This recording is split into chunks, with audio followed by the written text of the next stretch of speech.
Hi everyone, Aislinn here from Minister4Happiness and welcome to this week's story time.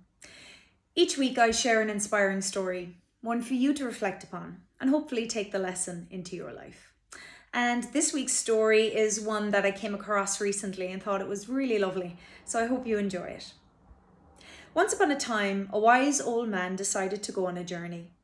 So he packed a small bag, said goodbye to his wife and set off. He travelled all day without meeting anyone. When it was evening, he came to a small village. "I think I'll stop here for the night," he said to himself.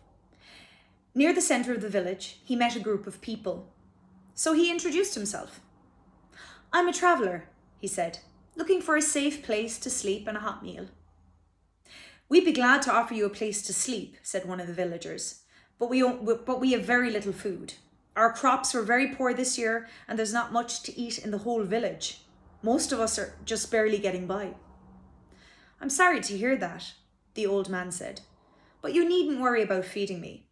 I already have everything I need. In fact, I was thinking of making some stone soup to share with you all."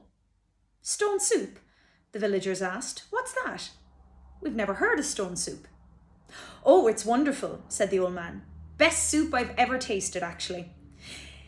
If you bring me soup, a soup pot and some water, I'll make some for all of us."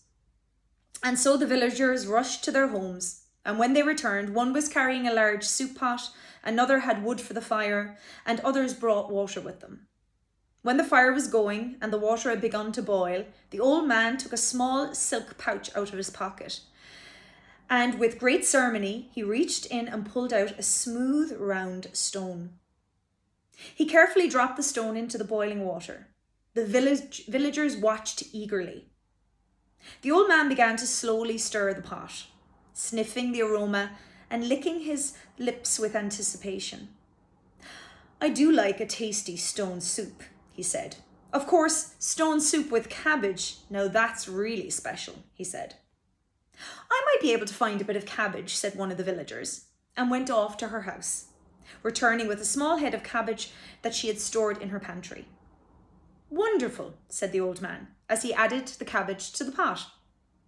"This reminds me of the time I had stone soup with cabbage and a bit of salted beef. It was unbelievably good," he said. After a moment of silence, the villager butcher spoke up. "I know where I get a bit of salted beef," he said, and off he went to his shop to get it. When he returned, the old man added the beef to the soup pot and continued to stir. "Can you imagine the soup," he said, "and how it would taste if we had a bit of onion in it? And perhaps a few potatoes. And a carrot or two maybe. And some mushrooms. Oh, that would be a meal fit for royalty," he said. And before he knew it, the soup pot was filled to the brim with vegetables and all kinds: carrots, potatoes, mushrooms, onions, turnips, green beans, beets, celery, all brought by the men and women and children of the village. Not only that, but the village baker came and brought some freshly baked bread and butter. And as the soup simmered slowly over the fire, the wonderful aroma began to waft over the village. And they began to relax and talk together, sharing songs and stories and jokes. When the soup was finally done, the old man landed it into bowls, and they all shared a delicious meal together. There was more than enough for everyone to eat their fill of. Afterwards, they all declared that it was the best stone soup they had ever tasted. The mayor of the village pulled the old man aside and quietly offered him a great deal of money for the magic stone, but the man refused to sell it. The next morning he woke early and packed his belongings, and as he was leaving the village, he passed by a group of children playing on the side of the road. He handed the youngest of the boys and girls, one of them the silk pouch containing the stone, and he whispered, "It was not the stone that performed the magic, children. It was all of us together." And I believe that this is such a lovely story. And if you think about it, isn't that how we all live our best lives and how we all achieve great happiness?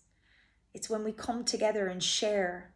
It's when we come together and we're kind to one another and we feel that we're cared for. We feel that we're listened to. in that sharing and caring environment, we all thrive. And I think this story just goes to show sometimes we're so focused and we're so tunnel vision on our own little world that we forget that by connecting with others and helping others, that we're actually helping ourselves. Each person in that community brought something, and when they put it all together, they had more than enough for everybody. And I think if we took that lesson into our lives and into our world, it would make such a difference. So I hope you enjoy this week's story, and as always, I'd ask that you like and share, because you never know who might need to hear the story.